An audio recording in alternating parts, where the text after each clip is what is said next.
शेषनाग तुरंत प्रकट हो और इस धरती की गहराइयों को चीरकर वह मणि बाहर ला। महादेव का यह आदेश जैसे ही गूंजा, पूरा पर्वत कांप उठा। आसमान में एक अजीब सी ध्वनि फैल गई। अगले ही क्षण शेषनाग नदी के तल में उतरे। जैसे ही उनका विशाल शरीर धरती की गहराइयों में समाया, प्रकृति ने अपने नियम तोड़ दिए। पानी नहीं, आग जैसा खौलता हुआ जल फूट पड़ा, ऐसा जल जो आज तक ठंडा नहीं पड़ा। महादेव के आदेश से शुरू हुआ यह चमत्कार आज भी मणिकर्ण में जीवित है। हिमाचल प्रदेश की गहरी पर्वतीय घाटियों में बसा एक ऐसा रहस्य जिसके सामने विज्ञान भी आज तक पूरी तरह नतमस्तक है। क्योंकि सवाल आज भी वही है, आखिर इस पानी में इतनी शक्ति आती कहां से है? क्यों यहाँ के कुंड कभी ठंडे नहीं पड़ते? और क्यों सदियों से यह उष्ण जल लगातार धरती से निकलता ही रहता है? इन सवालों का उत्तर छिपा है हजारों वर्ष पुरानी उसी घटना में जिसने मणिकर्ण को जन्म दिया। हजारों वर्ष पहले जब महादेव और मां पार्वती इस शांत रहस्यमयी घाटी में पहुंचे, चारों ओर पर्वत, बीच में बहती नदी।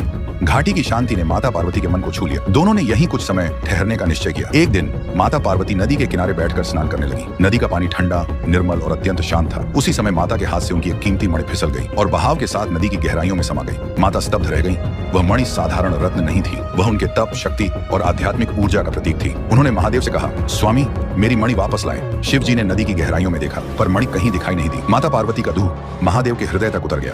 उनका तीसरा नेत्र कंपन करने लगा और उसी क्षण वह आदेश गूंजा, शेषनाग, पृथ्वी की गहराइयों को भेदो और उस मणि को बाहर लाओ। यही वह क्षण था जिसके बाद धरती ने उबलना शुरू किया। घाटी के भीतर से भीषण जल के फव्वारे फूट पड़े और उसी उष्ण जल के साथ ही मणि धरती के ऊपर लौट आई। आज भी वैसा ही है मणिकर्ण। आज भी मणिकर्ण में उसी स्थान पर उबलता हुआ जल निरंतर निकलता है। तापमान इतना अधिक कि लोग इसी जल में चावल, दाल और भोजन पका लेते हैं। पर रहस्य यह है, ये जल कभी ठंडा नहीं पड़ता, कभी समाप्त नहीं होता और सदियों से लगातार उबलता चला आ रहा है। वैज्ञानिक इसे भूतापीय ऊर्जा कहते हैं, पर स्थानीय लोग जानते हैं ये सिर्फ प्राकृतिक प्रक्रिया नहीं, ये महादेव के आदेश की गूंज है। ये स्थान केवल तीर्थ नहीं है, ये वह भूमि है जहाँ महादेव का आदेश आज भी जल बनकर बह रहा है। हर उबलती बूंद आज भी यही कहती है, हर हर महादेव।